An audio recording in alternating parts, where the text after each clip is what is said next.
Thank you, Sue and Rick, for that.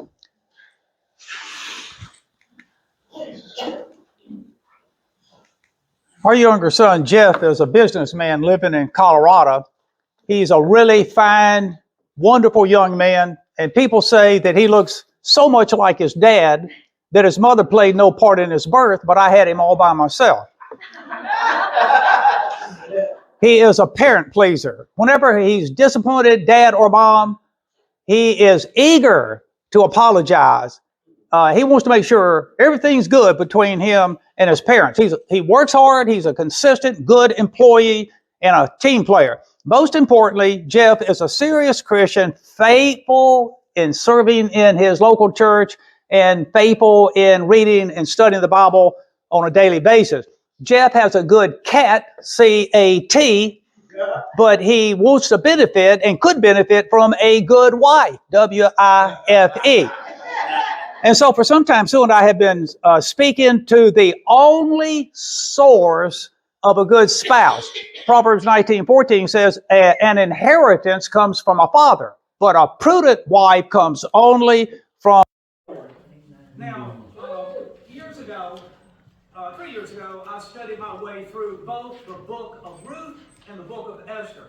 I was so impressed with Ruth's moral virtues, and equally impressed with Esther's courage and selflessness, willing to give her life to save the lives of other people. And since I've been praying about a wife for Jeff, a few years ago, on a Sunday evening, I began to think about Ruth and Esther. And so, on that Sunday evening, I said, oh Lord, in preparing a wife for Jeff, would you combine the virtues of Ruth and the courage of Esther into the woman you're going to give Jeff as his wife? And so, that was Sunday evening. The next day, Monday, at Moody, I had to prepare for my 9 o'clock class. And I saw that what I was going to do was go to the empty classroom at 7 a.m. and take about an hour to set up equipment so I could use to teach my 9 o'clock class. But I also knew that there would be a different class with a professor in it at 8 o'clock. So I had about an hour to get my stuff done. So I go and I'm working, and I know that about 10 minutes till 8 students from the other professor's class are going to start coming in. And sure enough, about 10 till 8, here comes a young woman. I could see out of the corner of my eye, it was a young woman, and I had on my FOP, F-O-P, which has your Moody credentials on there and your name. So this young lady passes in front of me. She reads my FOP and says, oh, are you Dr. Sauers? And I said, yeah, I am. And she said, well, my sister, my older sister, graduated from Moody. You were one of her professors. Her name is Hannah. And I said, well, what's Hannah's last name? She said, Hannah Thompson. We're from Aurora. And I said, oh, yes, I remember Hannah very well. And I did hear that Hannah has here a younger sister enrolled. Are you that younger sister? And she said, I am. And I asked, what is your name? Esther. And since I like to memorize the middle names of my students, I asked, and what's your middle name? Ruth. The night before, I asked the Lord, would you combine the virtues and the courage of Esther Ruth in the woman that you're going to give Jeff? And the next morning, who walks in front of me? An Esther Ruth. Now, she was only 21 years old and had a boyfriend. Our son Jeff was 40 years old at the time, so they wouldn't be interested in each other. But I think what God was saying to me, I heard your prayer last night, and as the Almighty, I'm very capable of taking the virtues of Ruth and courage and selflessness of Esther and packaging them together in Jeff's wife. And on to, I can even put that name on her. So here God puts in front of me an Esther Ruth. So today, what I would like for us to do is begin a study. Earlier this year, we studied our way through the book of Ruth, and now I would like for us to study our way through the book of Esther. Now, I don't want you to be put off by that handout that I gave you. It must be 5 or 6 pages. I'm not going to read all that. I'm going to dip into it from time to time. But I want you to remember now that I was a professor at Moody, and we did things like this in class. So you'll get a taste of what it was like being a Moody student in class.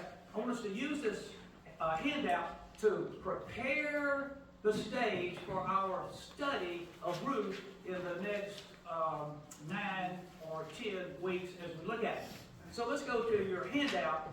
And what we're going to see here in the book of Esther is the sovereignty and the providence of God, who sees far ahead of what's going to happen to his people. So he starts working far ahead to bring about the desired solution to protect his people at the right time. So let's start with number 1, the author. And notice what I've written here. I'm just going to read some of this. He chose to remain anonymous, and why? It may be that since God's name would not appear in this book, the author felt uncomfortable using his own name or identifying himself. Now, did you know that the book of Esther is the only book in the entire Bible that does not mention the name of God? Yes. Let me pick up where I left off. The actual author was skilled as a narrator, knowledgeable of the operation of the Persian court and customs. His literary sources were court records, the annals, the chronicles of Media Persian kings. Notice what it says here in chapter 10, verse 1. Now, the man that we're going to study is called King Xerxes. This is his name, translation in English, King Sauers. Imposed a tax on the land. Verse 2, and all the acts of his power and might, are they not written in the book of the chronicles of the kings of Media Persia? So the author of Esther must have availed himself in the library. They kept immaculate records and histories of their kings, of their nation's history. And so he must have availed himself of these writings. Notice, let me pick up with the 4th line of the book. Before the bottom of that paragraph, classical and cuneiform sources confirm the writer's knowledge with royal court life in Persian mores and ways. Now let's go to number 2. The date. When was this book written? The book does not indicate when it was written. The terminus ad quo, that is the earliest possible date, was Xerxes' death in 465 BC. The terminus ad quem, the latest date it could have been written, was prior to 330 BC. Because there's no trace of Greek influence in language or thought. The Greeks defeated the Persian Empire. Now I want you to skip down to the last line of paragraph 2. The book's date then is between 450 and 350 BC, and so I don't know for sure, but surely the date must have been around 400 years before the time of Christ. Now let's go to Romans 3, the historical setting. Let me introduce you to the main characters, and here they are. King Xerxes, king of Persia. Vashti, the wife of Xerxes and queen of Persia. Mordecai, he was a Jewish man from the tribe of Benjamin. He is the male hero in this book, and Esther's older cousin. Esther, she was an orphan. Both her parents died. She was adopted by Mordecai, and Xerxes' new queen, and she is a female hero of this book. And Haman, he is Xerxes' right-hand man, a villain, an enemy of Mordecai and all Jews. He wants to have killed every Jewish human being in the Persian Empire, and he, in his crafty ways, is going to get the consent of King Xerxes to execute, to slaughter, to kill every Jewish person in the Persian Empire. Now let's go to Romans 4. Scriptural setting. No, I want to go back to Romans 3, and let me just point out some things here. The book is set in the reign of Xerxes, King Xerxes. His father Darius the Great annexed parts of India and Eastern Europe to his empire, which stretched from India to Ethiopia. The Persian Empire ruled over 60 nations, and geographically was one of the largest in history. That is incredible. America is made up of 50 states. The Persian Empire was made up of 60 nations, one of the biggest empires that history has ever known. Now look at the last two lines. Its kings lived in opulence and in the epitome of luxury and materialism. The kings usually indulged in harems of women. And have you seen videos on television, on YouTube, of the dictator of North Korea and his late father, who was a dictator, where they send their spies throughout North Korea and they bring the most attractive women they can find to the capital of North Korea, and now they have them dressed in bikinis, and these dictators will line them up and examine them and have them turn around and look them up and down and decide which of these young women they want to bring into their harem and have sex with. Those men think those women exist for their personal pleasure. That was the way the kings of the Persian Empire were. And Xerxes was no different. And he had a harem of women who lived there for the rest of their life. They were never allowed to leave, to marry. But just think about it. Many young men of the Persian Empire were cheated by not being able to marry some of those young women in his harem. They couldn't bear them children. The king had all of those women for himself plus his own queen. Now look at Romans 4, scriptural setting. This is helpful enough. The events of the book of Esther are between chapter 6 and 7 of Ezra. So the events of Esther and Ezra are largely going to happen simultaneously at the same time, spanning about 12 years. And now the book of Nehemiah will follow Esther. So Esther and Ezra will happen about the same time, and they will be followed by Nehemiah. Now let's go to Romans 5. Who was this book written for? Romans 5, the recipient. This book was addressed to the Jews in Susa, the capital of Persia, and then for their Jewish brethren throughout the rest of the Persian Empire, and of course for the Jews in Judah and Israel, and for you and me. Look at what the Scripture says. All that was written in the Old Testament was written for our instruction and our encouragement. Now let's go to Romans 6. What is this book all about? I'm reading. Queen Vashti provokes her husband, King Xerxes, according to chapter 1 verse 12, so he has her permanently banished from his presence. Mordecai, Jewish and from the tribe of Benjamin, is a low-level government employee. His uncle had a daughter, Hadassah, later called Esther. She had a sparkling, winsome personality and was quite lovely. Now here's what chapter 2 and verse 7 says about it. Talking about Mordecai. He was bringing up Hadassah, that is Esther, the daughter of his uncle, for she had neither father nor mother. The young woman had a beautiful figure and was lovely to look at. And when her father and her mother died, Mordecai took her as his own daughter. Let me pick up where I left off. Her parents died and she was left an orphan. So her older cousin Mordecai adopted and raised her as his daughter. He strongly directed Esther to tell no one that she was Jewish. And he did that 2 times. For example, 2:10, Esther had not made known her people, that is, or her kindred, that she comes from the Jewish people, for Mordecai had commanded her not to make it known. He sensed danger if people know that you and I are Jewish. Now, are the Jewish people around the world going through a hard time now? Is there a spirit of anti-Semitism in America? It's enormous. The devil has always hated the Jewish people because they have been chosen by God. And her keeping that to herself, going along with what Mordecai told her, don't reveal your identity, is going to be hugely important later in this book. Now look at the next paragraph. Having rid himself of Queen Vashti, Xerxes selected Esther from among a multitude of young women as his new queen. Later, Mordecai overheard 2 royal guards plotting to assassinate the king.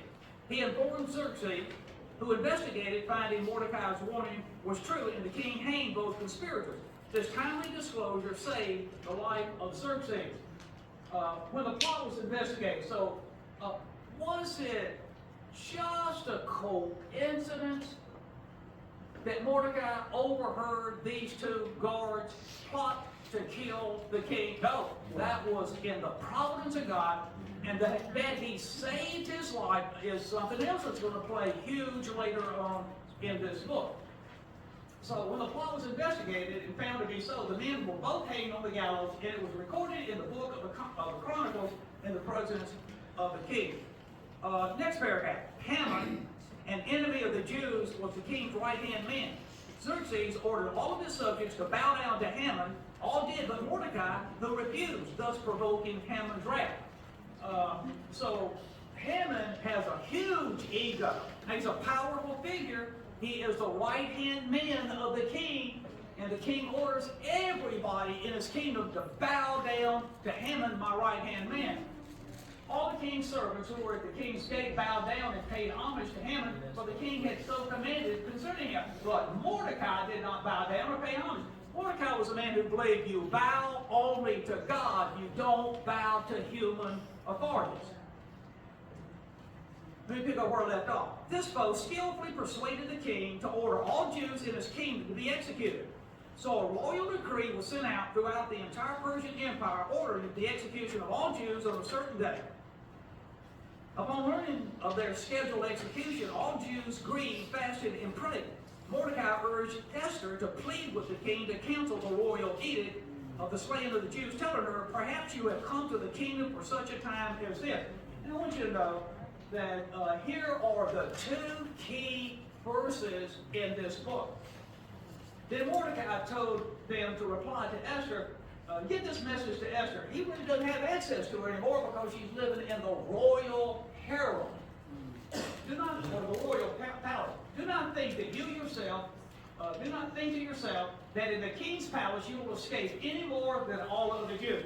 Once, now remember, you've heard of the custom of the kings of Persia and Media. Once the king of Persia makes a decree, it's put in concrete, and he can never undo the decree that he has issued and has been put in concrete. So he's going to issue a decree that all Jews have to be executed. Now he doesn't know that he's married to a Jewish woman, Esther. And he's telling her, don't think because you are the queen and you live in the king's palace that you're going to be spared. They're going to put a rope around your neck as well. For if you keep silent at this time, relief and deliverance will rise for the Jews from another place. If you're not going to help out, God will get help from another source. But you and your father's house will perish. And who knows whether you have not come to the kingdom for such a time as this. In other words, he's saying, I don't know for sure, but as I understand the situation, I think the providence and the sovereignty of God has brought you to this kingdom, and about of all those women, when the king was looking to have a new queen, God had you chosen to be the king, so you can go into the king and talk to him about his decree to have all Jewish people executed. Now pick up the next paragraph. Esther agreed to enter the king's presence, but without royal permission for such an entrance, she risked being put to death. Now, one of the things that the king had said is nobody is allowed to come into my presence unless I invite them to do so. Anybody that shows up at my palace in my presence without my consent, he will be put to death. Her courageous words were, if I perish, I perish. Esther asked Mordecai to have all the Jews fast and pray prior to her interceding with Xerxes. This brave queen planned to speak to her husband, the king, on the following day. This would be done at a banquet that she planned for Xerxes and Haman. Haman remained angry at Mordecai, so his wife advised him to build gallows and get royal consent to hang Mordecai. The night before the banquet, the king could not sleep, and so asked for reading material. He was handed a book on the official royal matters. Reading it, he was reminded that he had never rewarded Mordecai for saving his life from assassination. Now, was this just a coincidence that before Esther was going to spill the beans, on that night, the king could not sleep. He gave orders to bring the book of memorial deeds, the Chronicles, and they were read before the king. It was found written how Mordecai had told about Bigthana and Teresh, two of the king's eunuchs who guarded the threshold and who had sought to lay hands on King Sauers. Now remember, this is the English translation of Xerxes. And the king said, what honor or distinction has been bestowed on Mordecai for this? And the king's young men who attended him said, nothing has been done. Lord, the king is shocked when a citizen in his kingdom did something that benefited the king and the kingdom. He was eager to bestow rewards upon that person. Now here's a person in the providence of God was saved by Mordecai's exposing the plot, and the king had forgotten to reward him. That was God's doing, because when he rewards him, it's going to come at a very timely moment as Haman is working to have Mordecai hanged and all the other Jews executed. Now, let's go to the next paragraph. The next day, at Esther's banquet, she informed the king that she was Jewish and that Haman had obtained royal consent to kill the Jews, including me, husband. Until now, you did not know that I'm Jewish. And according to your own decree, not only have all other Jews going to be killed, I have to be put to death as well. In angry response, Xerxes had Haman hanged on the very gallows that he had built to hang Mordecai on. The king then gave Jews permission to defend themselves against any of his subjects who might try to hurt or kill them. He couldn't undo the decree. So he gave the Jews permission. Any Gentiles, any Persians who attack you, you have the right to take your sword and defend yourself and kill them if necessary. On the day scheduled for Jewish annihilation, they instead slew many Gentiles and Persians who assaulted them. Though late but timely in rewarding Mordecai, the king appointed him as his new right-hand man in the place of wicked Haman. Shortly afterwards, the festival of Purim was established to celebrate divine providence, protecting the Jews and punishing their foes. Now let's go to Romans 7.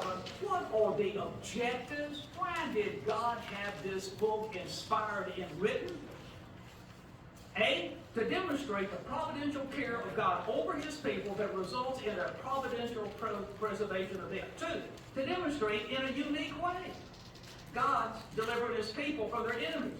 The hand of the Almighty was obvious in the plagues he inflicted on Egypt, and just as obvious was his opening up the waters of the Red Sea. But far less obvious was a king's insomnia that could bring divine deliverance as easily as the receding waters. Heaven's workings may be obscured to skeptics by the disguise of coincidence, but the people of God recognize his sovereign hand in the ebb and flow of history. His name is not mentioned in this book, but God's influence is unmistakable. He is present at work. Third purpose, to account for the origin and regulations governing the Feast of Purim. Now here's what it says about the Feast of Purim.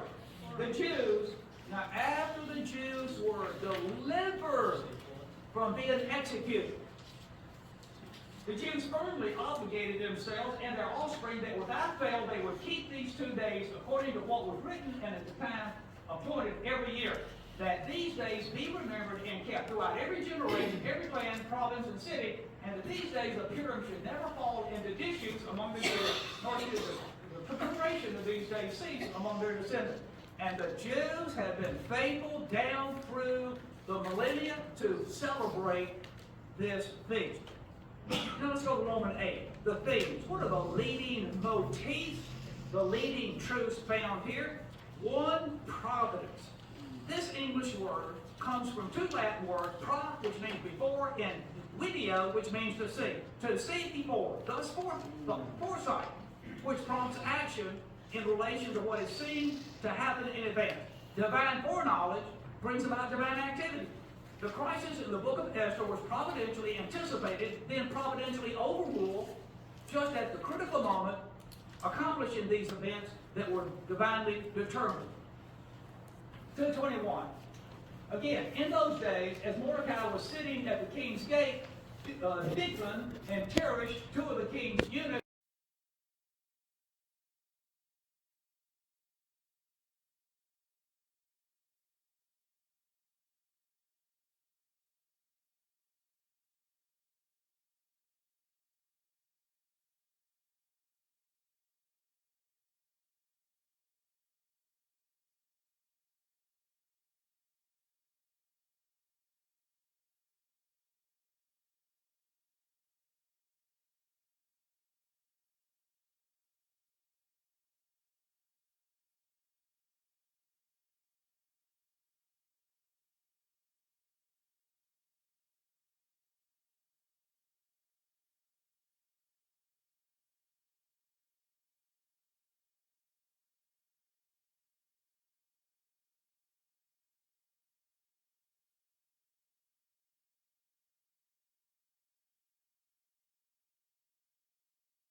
End of that paragraph. Purim means lots, L-O-T-S, the casting of lots. It refers to Haman casting lots to determine when he would liquidate all the Jews. Lots are cast by people, but what happens is decided by God. The lot is cast into the lap, but its every decision comes from the Lord. Number 5, drinking banquets. The Persians were fond of banquets and of drinking and serving food. There are 2 Persian banquets at the beginning of the book hosted by the king. Look at these verses in chapter 1. In the 3rd year of his reign, Xerxes gave a feast for all his officials and servants. Drinks were served in golden vessels, vessels of different kinds, and the royal wine was lavish. Queen Vashti also gave a feast. So Xerxes gives a huge feast for men. His queen gives a huge feast for women. Number 6, pairs. Running throughout the book, various things, people, and events occur in pairs. I want to just give one example. 2 times, Haman's face was covered. Then Mordecai returned to the king's gate. But Haman hurried to his house, mourning with his head covered. Now, why, when Haman leaves the palace and goes to his house, does he take a wrap and cover his face? He wanted to be honored that day in the huge crowd before the king's palace. But the king said, Haman, I want you to honor Mordecai for saving my life. I want you to have him put on the royal robe that I wear, put him on my horse, and lead the horse through the city so that the people can applaud not you, but Mordecai. And Haman was humiliated. And so after being forced to honor the person he hated the most, going home, he didn't want anybody to see his face, and he covered his face. There was a second time his face was covered, and that's when the king decides to hang him. And the king returned from the palace garden to the place where they were drinking wine as Haman was falling on the couch where Esther was. He thinks he's trying to sexually touch his wife. And the king said, will he even assault the queen in my presence in my own house? As the word left the mouth of the king, they covered Haman's face, because the king's going to say, take him and hang him on the gallows that he prepared to hang Mordecai on. Now we have to ask the question in Romans 9. Is this fact or fiction? Is this book true or false? This book reads as a straightforward narrative and is placed with the Old Testament's historical books in the Septuagint and English translation. So, the book of Esther is factual, and here are the reasons that we can be sure of that. It reads like history, not like fiction. 2, it's in harmony with archaeological discoveries. 3, Mesopotamian texts mention Mordecai. Its events correspond with history, and annually the Jews observe the Feast of Purim. When the Jews observed every single year for thousands of years a feast celebrating their deliverance when it never took place. No, they would not. I want you to look down at the bottom of that paragraph. In 1852, archaeology confirmed the writer's knowledge of Susa, the royal palace, its grounds, plan, the layout agreeing with Esther 1, 5 through 6. Now this is what the archaeologists have found. This is what the book of Esther said. When these days were accomplished, the king gave for all the people present in Susa the citadel. All right, the palace is a fortress, a citadel, both great and small. The feast lasted for 7 days in the court of the garden of the king's palace. The archaeologists found this court as part of the citadel where this large feast occurred. And there were silver rods and marble pillars in it, many of which archaeology dug up and found. I want you to look at number 6 at the end of number 9. There is no other reasonable explanation for the historic fact of the Feast of Purim so long observed by Jews, except that such a remarkable deliverance of the Jews occurred. This popular feast, observed for centuries down to modern times, would surely not be based on an event that did not happen. So what do we do every July 4th? We celebrate what? Independence Day, where we got our freedom from Great Britain. Would Americans every year celebrate Independence Day if we were still subject to Great Britain? No. We would celebrate something that never happened. We would make fools of ourselves and do that. And the Jews would not celebrate Purim had God not saved them, and the events of this book are true. Now the main characters. I'm on number 10. They are a colorful cast and very much real to life people, much as folks are today. Number 1, King Xerxes. He is Xerxes the first of classical fame. He was pompous and impressionable, easily influenced by the wrong crowd, and he was thwarted by his unruly and defiant Queen Vashti. Now notice how pompous he is. He has a huge ego. In the days of Assuerus, that's Xerxes, the Assuerus who reigned from India to Ethiopia over 127 provinces. In those days, when King Assuerus sat on his royal throne in Susa in the 3rd year of his reign, he gave a feast for all his officials, the whole army of Persia and Media, and the nobles and the governors were invited. While he showed, now here's what he wants to do. He showed the riches of his royal glory and splendor and pomp of his greatness for many days, 180 days, for 6 months, day after day. He showed off his riches, his power, how great he was. Number 2, Esther. This name derives from the Persian word stara, meaning star. Both her parents died and she was left an orphan and adopted by Mordecai. Go to number 3, Haman. He is a diabolical arch villain in the book. He hated the Jews before encountering Mordecai the Jew. Haman was an Agagite, which is synonymous with Amalekite. Agag was the title given to the kings of the Amalekites. They were the persistent enemies of the Jews. So Haman naturally despised Mordecai, and the latter had contempt for Haman. Now, number 4, Mordecai. A cuneiform tablet from Birisaph near Babylon identifies one Mardukah as a minister at the court of Xerxes' early years, and this may well have been Mordecai in the book of Esther. Nothing is said of his wife and children. He appears as a single man. He was a descendant of Kish, who was the descendant of King Saul. Skip 2 sentences. He saved Xerxes' life by informing him of the assassination attempt soon to be made on his life.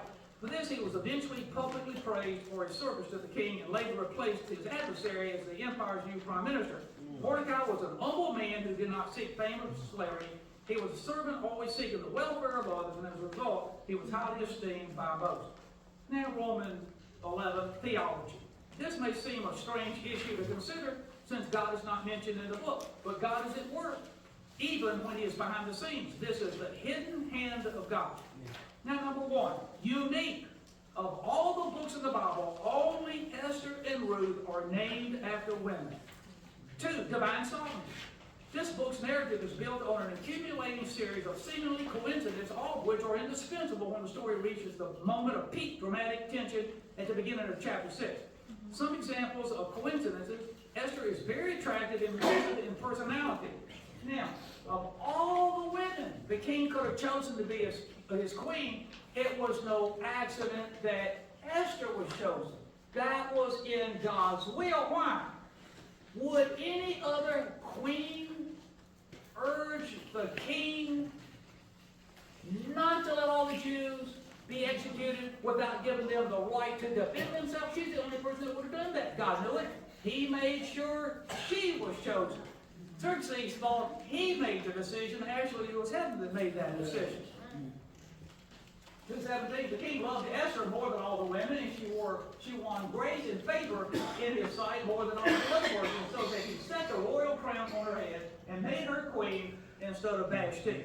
Mordecai happens to overhear an assassination plot being planned to slay the king. For years, the king forgot about that.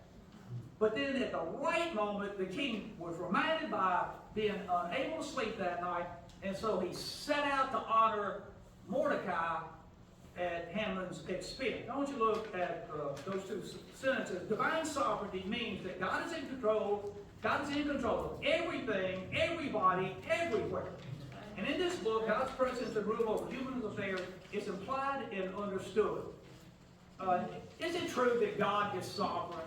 Some people doubt that. So let me ask you, did you decide to live? No. Nobody asked your opinion on that. And your dad and mom weren't the ones who really decided that. Why? There are couples that try and have kids and can't. There are couples that try not to have kids and they have them anyway. Who chose your father? Did you select the womb you came from?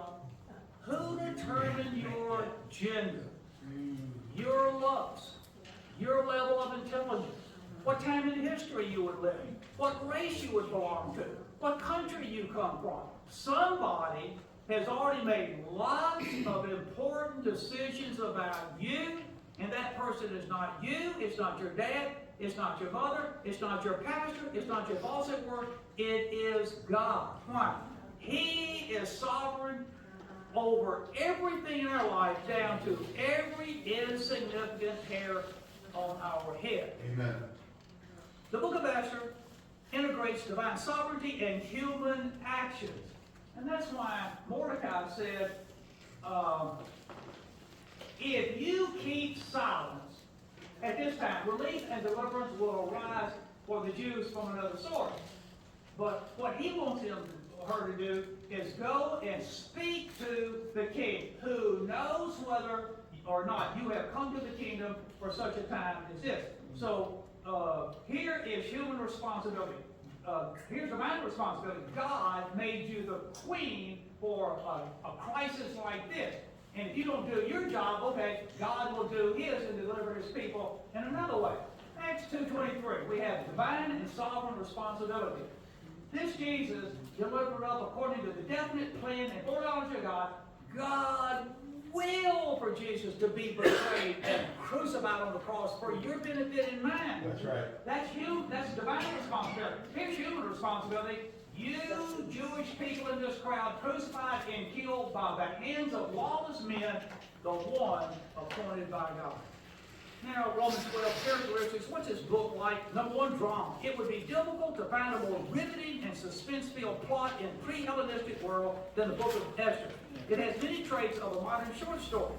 It is fast-paced, with fast-paced action, narrative tension, irony, reversal. Skip a sentence. There is nothing like it in ancient literature, and in the Bible, only the story of Joseph comes close. This fascinating story is one of the most dramatic in the Old Testament, reflecting as it does the passions, luxury, intrigue, and the political and social organization of the Persian Empire. Two ironies. This book uses irony, satire, recurring motifs, blending them all into a gem of a story. Irony is when the readers know something that the characters in the book are ignorant of. For example, chapter 3 and verse 9. Haman said to King Ahasuerus, there's a certain people, and he's talking about the Jews, scattered abroad and dispersed among the people in all the provinces of your kingdom. Their laws are different from those of every other people, and they do not obey your laws. So that it is not to the king's profit to tolerate them. If it pleases the king, and it did, let it be decreed that they be destroyed. He didn't tell the king what people they were. And there's something else that he didn't know. Haman didn't know the queen happened to be a Jewish person. That's going to get him into a lot of trouble. Yeah. Esther had not made known her Jewish kindred or her people as Mordecai had commanded her. And so at the right time, she's going to reveal to the king, your decree is going to have all Jews executed, including me. I'll be among the first. And the king was furious about that. He couldn't reverse the decree, so he worked to allow the Jews to defend themselves. Number 13, applications. These come by typology. And here's what I've seen. Now, what is a type?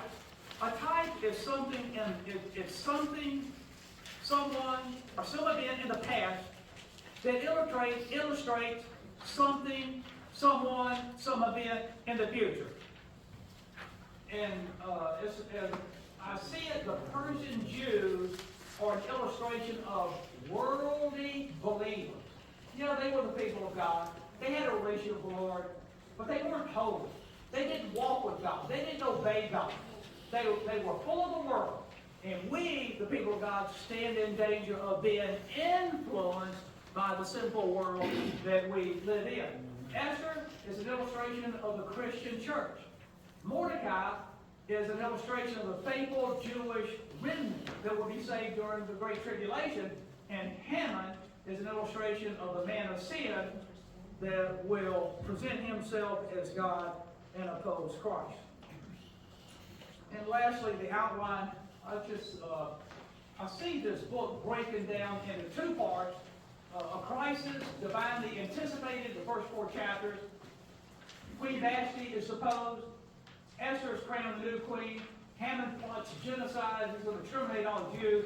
Mordecai pleads for help in chapter 4. And this should be chapter 5 right here. And Esther intercedes. And then the second major section is crisis divinely overruled. Mordecai publicly is honored. Haman is publicly hanged. The Jews are avenged. Purim is instituted. And Mordecai is esteemed. Now,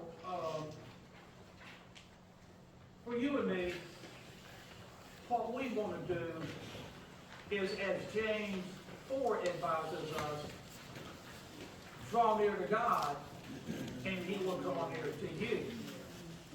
We want to be obedient. We don't want to be worldly saints like the Jews that lived in the Persian Empire. But we also can rest in the fact that God is sovereign over our life. If the Lord will, then we shall live and do this or that. And God has designed a wonderful plan for your life as an individual and for mine. And we want to know what that plan is, and we want to be about the business of having that plan implemented in our life as the Lord uses us. So, Lord, we thank you for the way you preserved your people way back then. That assures us that you are just as providential and sovereign and protective of us as you were then.